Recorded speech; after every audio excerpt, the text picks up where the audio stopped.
Hello and welcome to History.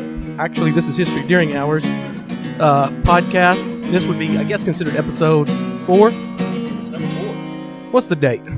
Friday, October the 16th, I believe. 16th. Okay, and for those of you who might be hearing this out on the internet land, we are in front of about, 42 kids? Close to 60 of us, I think. So this is our first live podcast. Yeah, so there you go. We're going to, by the way, for my kiddos, we're combining 3 classes here. I might give you participation points for listening to us ramble for the next 25 minutes. Now, yeah, that is if you pay attention. Y'all don't get anything, sorry. Y'all are just here. So, my name is Kevin Pumphrey. To my right is Mr. Pierce. Good morning. Mr. Franklin. Hey. And so, what we're going to do, I don't know what we're going to do, but I think what we're going to do is we're going to just throw out some topics, let them ask some questions. Yeah, student participation is what we're really looking for here today. There you go. So, what do you want to talk about? You want to go through the list, or do you want to? Y'all have any? Think about things we should debate. Topics. Think about that right now. We've already got one. There you go. No. You got to come up here in the microphone. You're going to be on the podcast. And by the way, your name and voice is going to be on YouTube. So don't come up and ask anything if you don't want that to happen. You don't want your mother to hear it. Don't say it on the podcast. Okay. I'm Grant, and I'm wondering what y'all think. Do you support ISIS?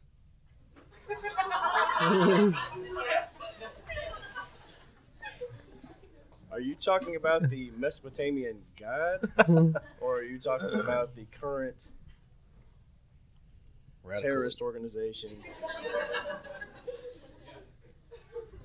Yes. Which one's better? I'm going to have to go with the Mesopotamian god. I agree. Probably the gods and goddesses are going to be... Well, no, all right, let's think this through. Since you asked a serious question, let's try to give you a serious answer. What do we think about ISIS? Do you like ISIS? Let me just look at you history people here. Does anybody... Let's show of hands, and I know this isn't going to be seen on the podcast, but show of hands, who likes ISIS? Everybody put your hands down. Oh, wait, I saw a hand go up. Hold on, no.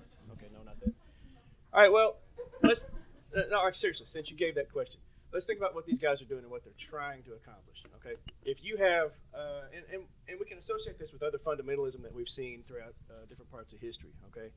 So if you have a group of people who is willing to go out and martyr themselves and sacrifice their physical well-being and maybe even some of their, there's families involved here too, and to recruit people out to stand up against some sort of evil in the world that you perceive, we applaud that in several cases. Stand up for what you believe. I mean, I think that's part of what, we do that sort of chest bump America thing anyway. So in an interesting connection, you can see that these people are standing up for what they firmly believe. And I would also argue that people in America would stand up and say that I will defend my religious beliefs with everything I've got. This is who I am. It's part of my well-being, and it's part of my understanding of the universal process. And if somebody tries to challenge that or take that away from me, then I will do whatever it takes to defend it. So if you look at it from just a fundamentalist, very conservative, ultra-conservative, sort of narrow interpretation of how things work, then we can make other associations that aren't as scary. So what are these guys trying to accomplish? They're doing some really nasty, radical things because most of us, aren't going to see that type of behavior in a modern standpoint, especially. But historically, this is really nothing new. Well, about 8 months ago, a bunch of evangelical Republicans, when President Obama compared the Crusades to what, ISIS is doing, everybody got all upset about that. Well, really, that's the same thing, and so if you look at the Crusades and you look at ISIS and you get all upset because of one and not the other, then there's the problem itself right there, too. It's an interesting comparison that people aren't comfortable making, especially because, the United States is a predominantly Protestant Christian nation, and again, I say predominant, but that doesn't exclude everything else. But people are uncomfortable with the idea of Christian invasions and that kind of thing. So it's that's an interesting question, Grant. Go ahead. Yeah, I do not support them.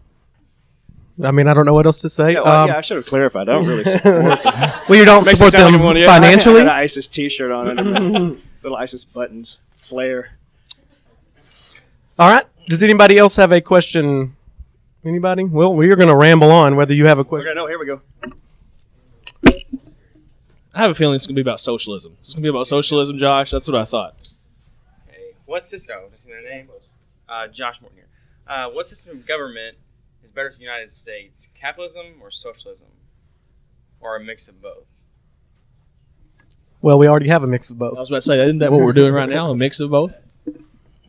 What do you mean by best? So what works best for the most best for amount who? of people? I guess best for who also, different demographics and levels of people, I guess. The best has to be quantified, I think. Who are we talking about? The Like- majority of Americans, I mean, just nod because people online won't be able to see you. But So typically what would what work the best for most how Americans? about this? Let's try to make the largest middle class possible. Okay. Now, in order to do that, you have to bring up the poor and probably you're going to have to bring down some of the rich. Oh, no, let's back up past that, though. Why do we care if we have a middle class? I mean, really, if you, again, most of you people have had, you do or you've had world history, I'm sure, by this point.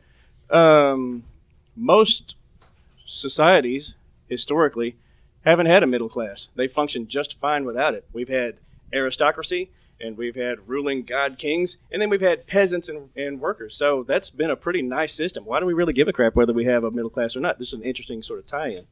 Like, what is it that helps? Well, I know the answer. I just wanted to see what you guys say.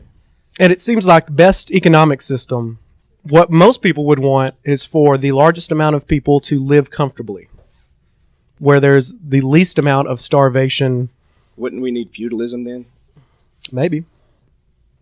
Feudalism distributes property out, distributes food out, distributes work. Everybody has a process. Everybody has a purpose.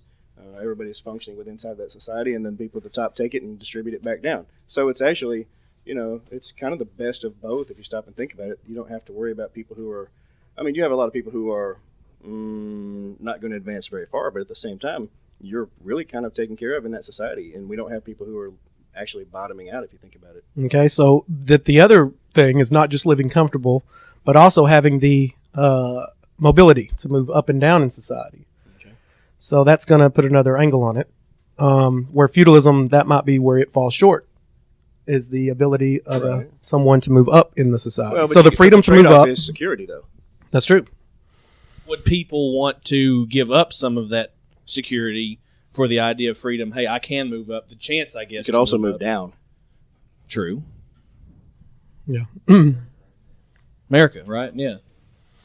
Well, pure capitalism, we tried a pretty pure form of capitalism for the first part of American history, and we realized that the gap between the rich and the poor started to become increasingly, worse, I guess would be.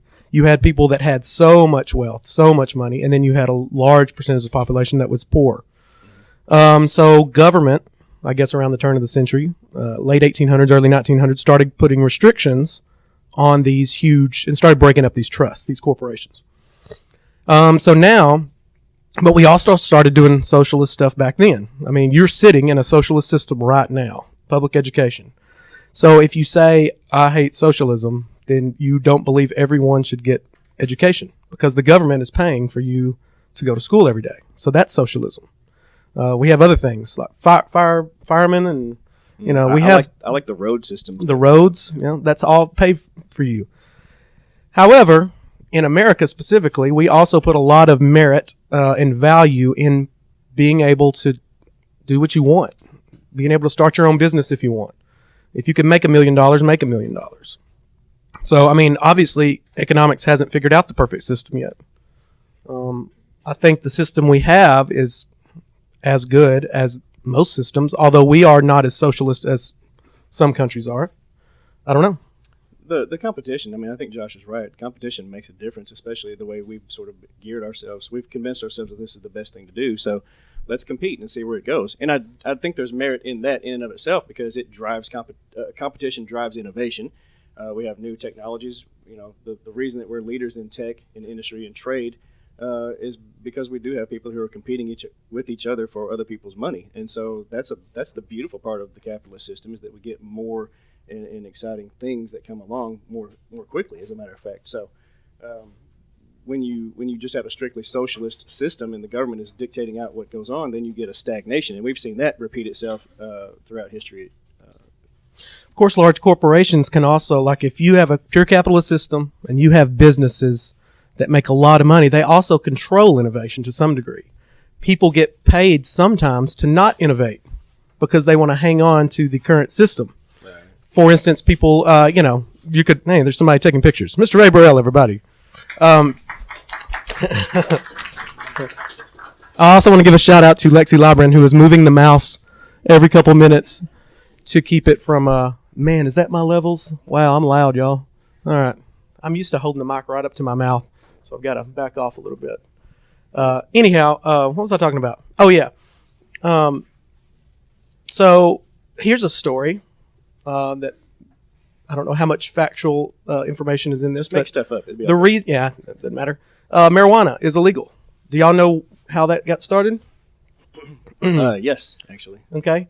Here's the story I was told. Okay. William Randolph Hearst had basically a monopoly on paper mills, newspapers and whatnot. He owned a lot of forest land. And apparently they figured out that hemp paper, the non-psychoactive part of what you would call marijuana, the hemp paper would actually be cheaper and be better than regular paper. Hemp has been used, for a long time. You think about the versatility of that particular product. Hemp makes good ropes. It makes good sails. It makes good clothing. It's the fibrous material paper, like you said. But it's been used. The sails that brought the Puritans and let's say the other colonists over. A lot of those sails were made out of hemp. It's waterproof. It's durable. It's something that's going to be good. So it's been a part of history. It's been a part of bringing people, helping them to advance. And then all of a sudden, here comes Hearst, who decides that he's going to put on a personal crusade against it for personal reasons. So here's where capitalism can do you a disservice as far as innovation, because he didn't want to change all his factories. It would have cost him millions. And so he started to basically a propaganda campaign and talking about, this drug would make you rape somebody. He was spreading all these horrible stories. How many, you're the U.S. guy. How many newspapers did he control? Oh, or what goodness. Percentage of? I don't know. Obviously the big ones.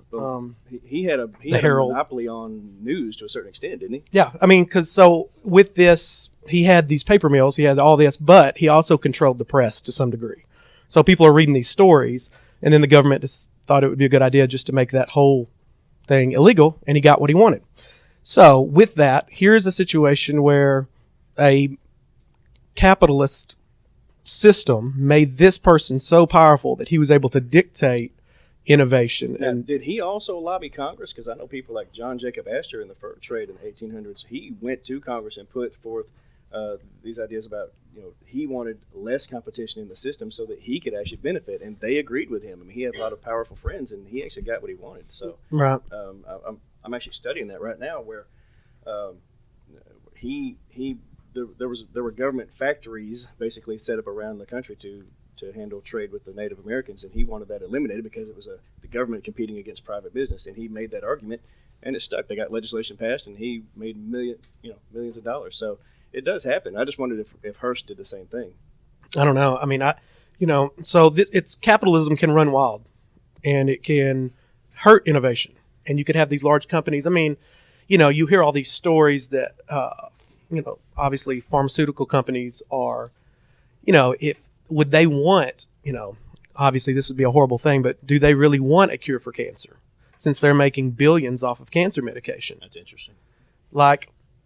There's some conspiracy theorists that say that they try to shut that down so they can keep selling. And, that guy that was in the news. That's exactly what I was going to say. That Jack raised it up like $700 or something, didn't he? The AIDS, it's some sort of... it's medication that helps AIDS, cancer, and even infants to some degree. Doesn't it slow the progression of the virus or something? Yeah, it slows it down or something. It's clinically proven. What does it cost? $3 to make. They were selling it for... almost $800. $800. Well, he jacked up the price because he bought this company. They were selling it for $7 to $8, I think. Yeah, and $7 to $8. Overnight, he changes it to a $700 pill. And people went wild because they're like, look, you can't do that. And when people called him out on that, he was like, you don't understand capitalism, son. He got real cocky about it, I can do what I want. They need this stuff. is a product that people have to have, and I can... Supply and demand. Yeah. So, in a pure, So, to answer Josh's question... What is better? I think probably some limited capitalism so far is the best we've got. Would y'all agree? Government control to some degree, but also you want freedom. You got to get that balance. You got to get the balance. It's like gun control. We can't have everybody owning a nuclear weapon. However, we also, we can't take all the guns with. So if everybody has a nuclear weapon, then we're all safe. I think a good example of this, you're the American history teacher, is this limited capitalism kind of mix of socialism would be FDR and what he did to bring the economy back.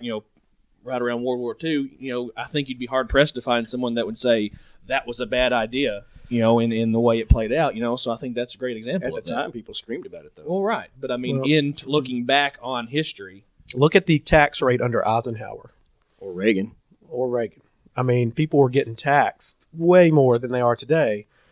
And, of course, it's going to be interesting to see who becomes the next president, to see what kind of taxes will actually, if it will change. I think they're saying it's too complicated now, and Republicans want to simplify it. Mm-hmm. Obviously, the Republicans want to some degree, remove taxes, which could help. But no more taxes. More taxes. Yeah, we're going to increase government spending. It's going to be difficult to square, I think. I don't know. So economists are. It's funny how we haven't come up with the best system yet. Like with all the advances in other sciences, whether it's biology or chemistry or whatever, with the science of economy, we haven't. You think somebody would have figured it out? It seems like Smith in the 1600s got as close as, you had Marx come along a little bit later with his whole communist thing, but I don't know.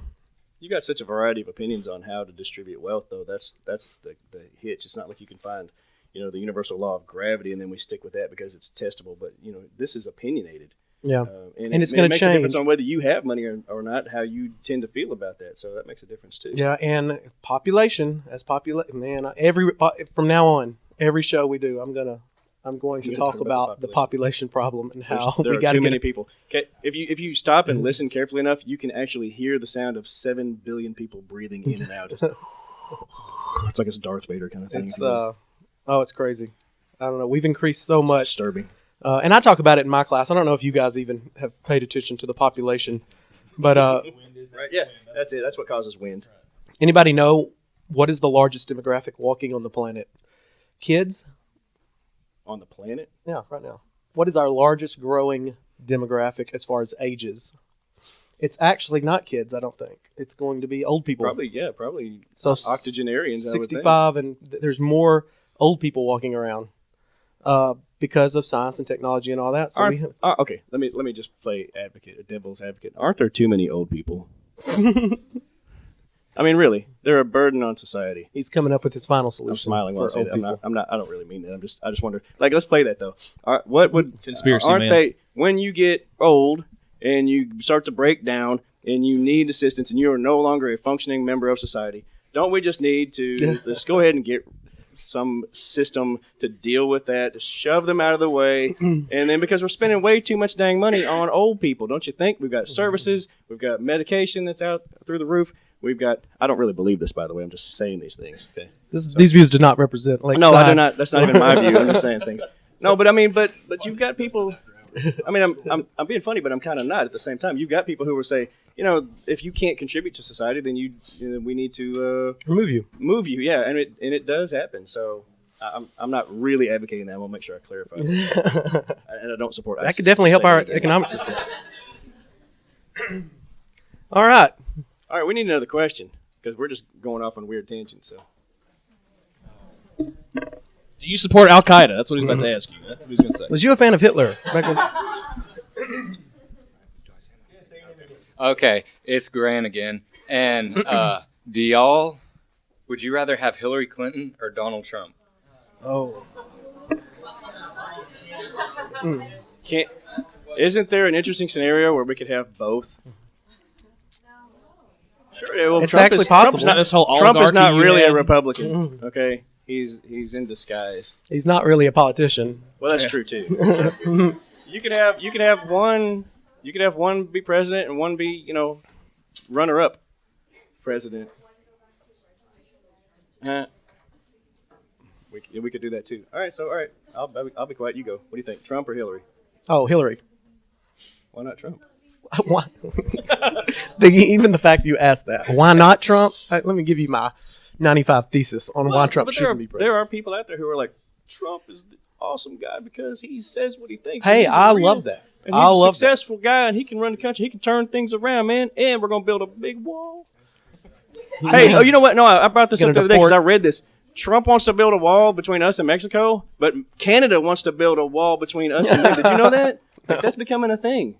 They're actually debating the financial aspects of building a wall to keep our problems out of their country. There we go. We're going back to the Middle Ages. We're just going to build a wall around every country.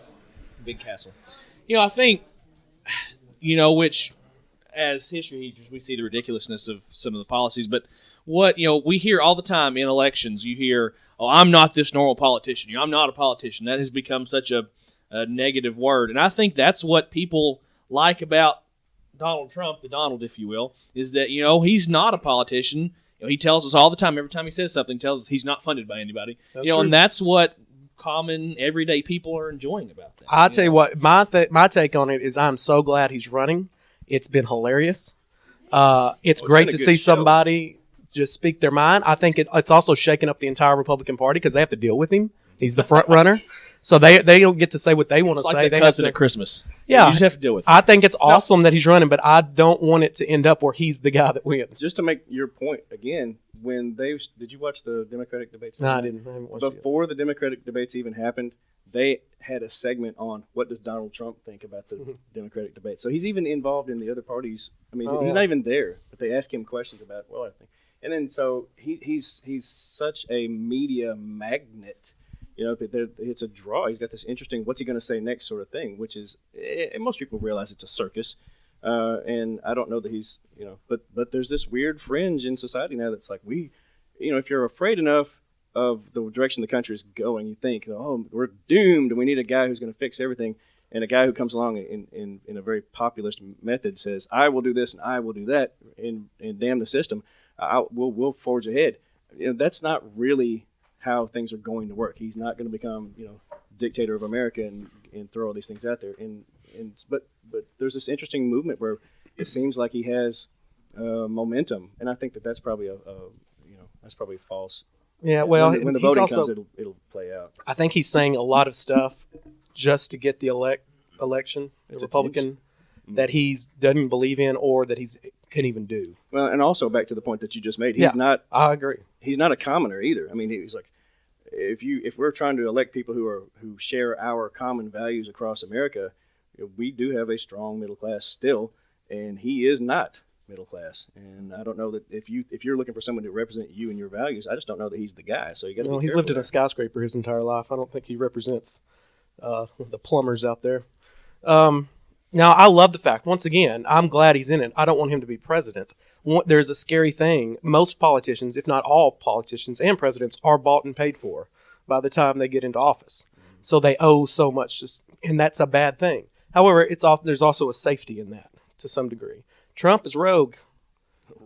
And he becomes president, there's no telling. I don't know what would happen. I don't think Congress would work with him if he became president, so I don't think anything would get done, no matter, because people, I think, put way too much value in the power of the president. Yes, they're very powerful. The president is the most powerful man on the planet, probably. However, our system is set up where Congress still, to get stuff done, they have to be able to work with the president. And I don't know that, I'm not saying that I'm a supporter of Hillary, by the way, throw that in. But you gave me the choice between the two. Right. And she has experience. I think she could work with at least some of Congress. Whereas, I don't know, Trump. If you throw a resume out there, person to person, right, and look at it from political experience standpoint, she has him hands down. So, I mean, if you've been a senator from a major populist. I was going to kind of go off on a tangent here for a moment.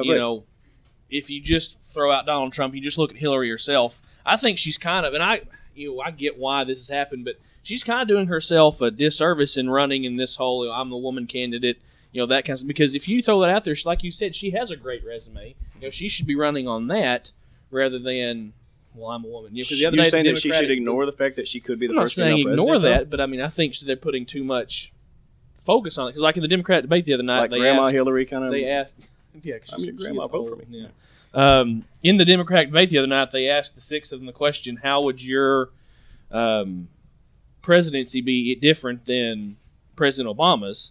And her answer was, well, that's kind of obvious, getting the laugh of, oh, well, I'm woman. And she didn't answer the question policy-wise, and so that kind of rubbed me the wrong way because I'm like, answer the question because you do have whether you agree with her or not, she does have a rather impressive skill set from what she has done in government. Right. She was president one time already for 8 years, so she's already done it once. Well, I've said before, I'm going to be surprised to some degree if a Republican becomes president, just because there's 20 of them now arguing, and they'll be arguing for the next however many months. They tear each other up, and then they have to do the dance back to the middle. Well, you do the outlier if Trump runs as an independent, too, because that could shatter that side. He's already drawing a part of the base anyway, and if somebody else gets the nomination, he jumps back in just as an independent, and that's going to be even worse for the Republican side because there's no – well, and then we can also throw in the idea that they're leaderless right now, too. Boehner's stepping down, and you can't find anybody that wants to take the position. Well, all the people that are halfway qualified to do that are wanting to be president right now. Well, yeah, but, I mean, what about Paul Ryan? I mean, he's standing there sort of in the wings, and they're trying to convince him to take the job, and he's like, yeah, I don't think I really want that. Nobody wants to be the Speaker of the House. I mean, that says something pretty dramatic, I think.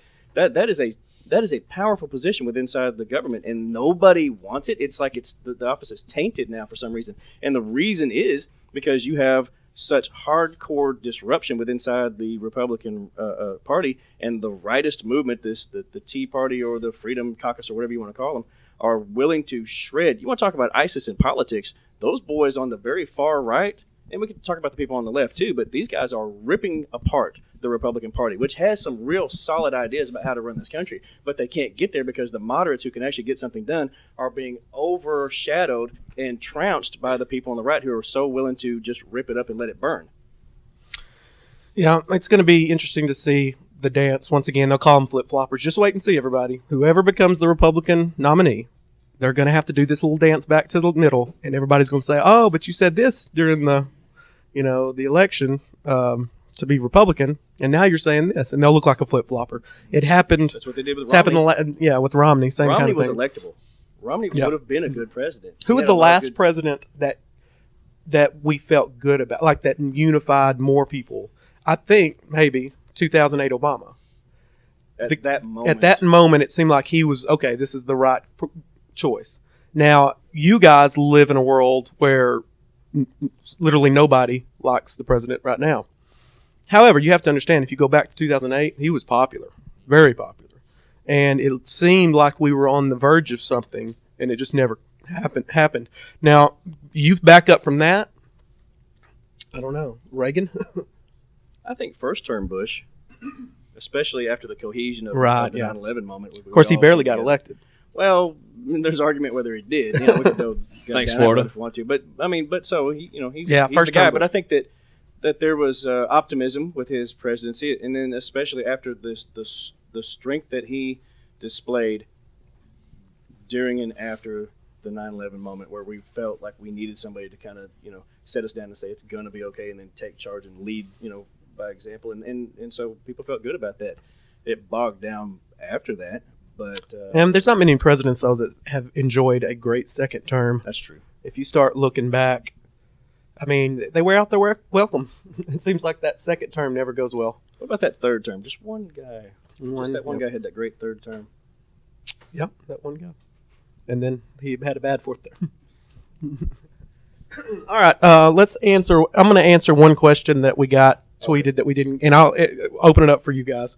Y'all can put your 2 cents in if you'd like. What is the world going to be like? This was one of my friends tweeted us this, and we didn't get a chance to answer it. So you guys can help. What do you think the world's going to be like in, what was it, 2500? 2500, yeah. Can you even imagine? 500 years from now. Look how much we've changed in the last 500 years. Well, 500 years before us is Columbus. Yeah. 500 years before that is Crusades. 500 years before that is the fall of the Roman Empire. So what's going to happen 500 years from now? That's an interesting thought. People that try to predict the future seem to never get it right. Have y'all seen Back to the Future? Hey, Cubs going to win the World Series this year. That's right. What they said. Yeah. So that might be. So if you watch Back to the Future, they'll win the World Series when I get a true hoverboard. Okay. Right. Yeah. All right. What was it? Back to the Future 2? They go to the future. They go to 2015. And if you've seen the movie, they have flying cars. They have all this stuff they thought would happen. I don't know. Jaws 27, wasn't it? Yeah, Just a bunch of yeah. Jaws. Jaws 19. I don't know. Whatever it was. Yeah, but do the thing. Jump way up. Like, where could we be? In 2500, are we even still here? I mean, No, really, that's a artificial thought. intelligence has wiped us out by that point, and computers and machines have taken over. AI. Yeah, there's a lot of movies actually based on that concept. That if that happens, they would eliminate humans because we do the most damage to the planet. What was that movie? It had that Wilson brother in it. He got cryogenically frozen, and he was Idiocracy. Yeah, I think that's a very that's a satirical movie, but I think that's a very Not interesting. that far away from it now. We don't have to wait 500 years for Idiocracy to happen. I think that we can see evidence. Social of that right media now. is doing that for us right now, dumbing everybody down. I don't know. 500 years in the future, we've colonized other planets. Maybe.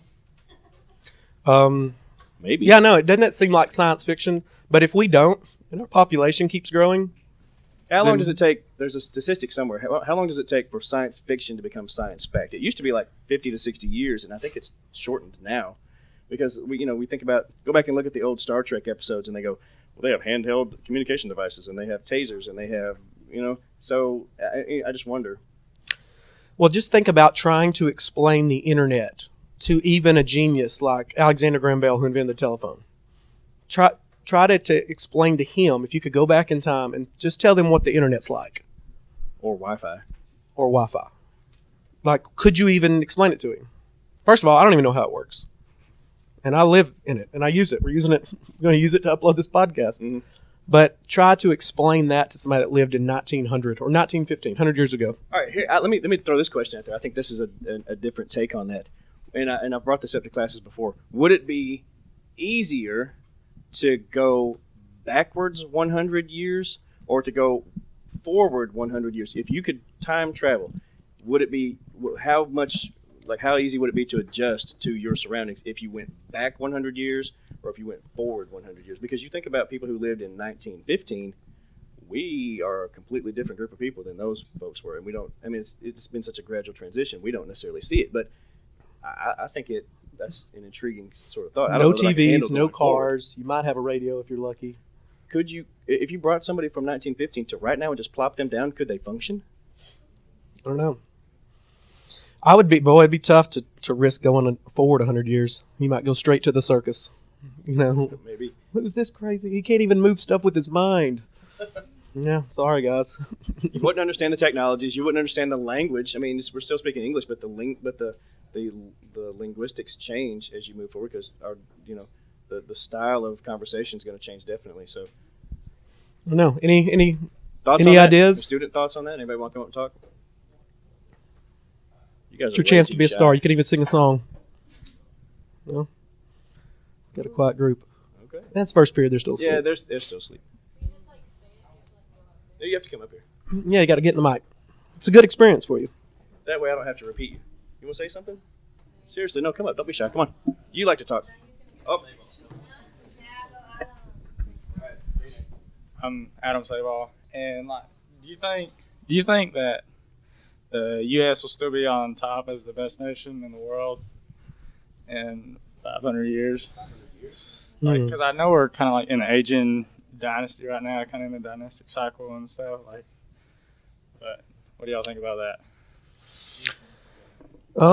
Do we think that the United States will still be a top-tier country, let's say it that way, in 500 years? Will we be a country? Will we be a country? What?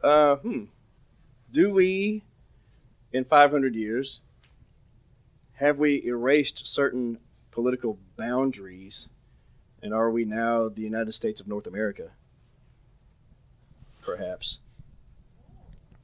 Or just the American Federation? The American Federation of, whatever. That's Similar to so the European Union. maybe something like we're that. still a thing, but maybe we've transformed into a new entity. We just got through talking about the Roman Republic, and then we switched over into empire, and the idea that you can still be who you are, but switch gears a little bit, maybe shift forward. That's a thought. I don't know. Who knows? I mean, gosh, anything could happen. It would be Or interesting do we all to speak see. Chinese? Yeah, that's right. I don't know. Once again, will we be around? We need to colonize the moon. I think that's our only hope at this point. No, I'm kidding.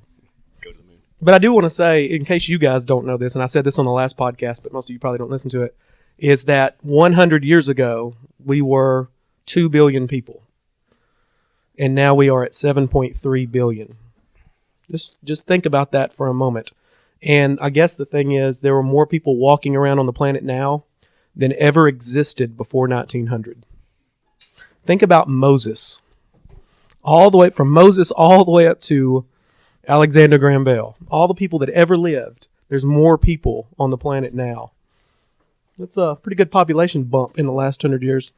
That's a jump. I don't know that we can, and we've touched on that a little bit before. Is that sustainable? I don't know. I really don't. I don't know. We're going to run out of fresh water before we do anything else. I mean, you think about it. There's not enough food. There's not enough jobs. There's not enough clean water. That's a big thing, right? So We need to move to Minnesota. there's lakes. Plenty of. Yeah. All right. Anybody want to say anything else before we close this down? I think Grant's going to go for a trifecta here. All right. Okay. It's Grant. Do you think like abstinence or like one child per family would be better for the population? Yes. Definitely. If you just look at just the idea of it, definitely, yeah. That would be better for the problem we're having. Or no children. Well, that would also help population. I think at some point there's going to have to be some. Or keep funding Planned Parenthood. He said what would be better for population? It'd be better if people didn't have so many I kids. think that was just kind of I just want to see. skimmed right over that. Yeah, Everybody most of them didn't get heard what I that, just said, huh? yeah, so. Yeah. Oh, the whole. I messed up a while ago when I said get rid of the old people because I'm getting old. Oh no. Yeah. What do we? Inevitably happens Forget what to I all of said. us. Where do we cap Old people that? matter. You want to cap it at 65 Old before lives matter. Social Security kicks in? That would save us some money. What now? Say it again. Cap it at 65. Your age? Yeah. That's it. You check out at 65. Hey, there's a movie. No. See, with, I'm closer to that age than you are, so I say no. Yeah. There's a movie. Right. What is the movie with? It's got that dude, Justin Timberlake. I don't know if y'all. He's got a. Everybody gets like 25 years or something. Oh yeah. I guess I ever saw that. It's Yeah, actually pretty He's good, running out of time. He's got like a digital countdown on his arm.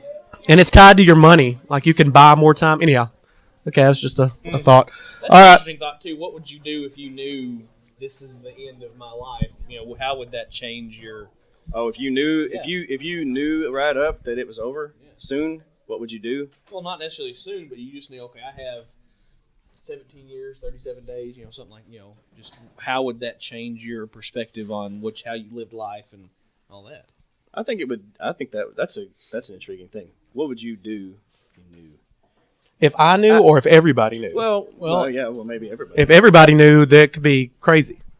If everybody knew they only had 25 years to live. But we do know that we're finite. We know that there's going to be, but most of us go, it's still 20 years down the road. we'll No never matter get what there. my age is, it's still 20 years down the road. Yeah. We're going to live to be 180? No, probably not. So Yeah, what are you I going don't to do with the time that you've got? I don't know. I think it would force people to take that more seriously, or do you think it would be more chaotic? Cause I don't know. That's the thing. Yeah. Just get what you can while you Yeah, so can. the philosophers are going to take and do a really good job with that time, but the people who are less educated, let's say, who are probably in bulk around the planet, are going to maybe just go crazy. Yep. I don't know. Live life to the fullest every day, full tilt, 100%. There you go. Right. All right, guys, we do have to wrap this up because the bell's going to ring, everybody. We're yeah, history this is teachers, school, and right? our We got lives are school ran going by bells. Hey, we appreciate all the questions. Thanks for listening to us Good, ramble. thank you. Thanks, Lexi, our technology supervisor. Great. Grant, thank you for all your questions. Very insightful. And this is History After Hours podcast, episode 4. Goodbye. All right. Back to class.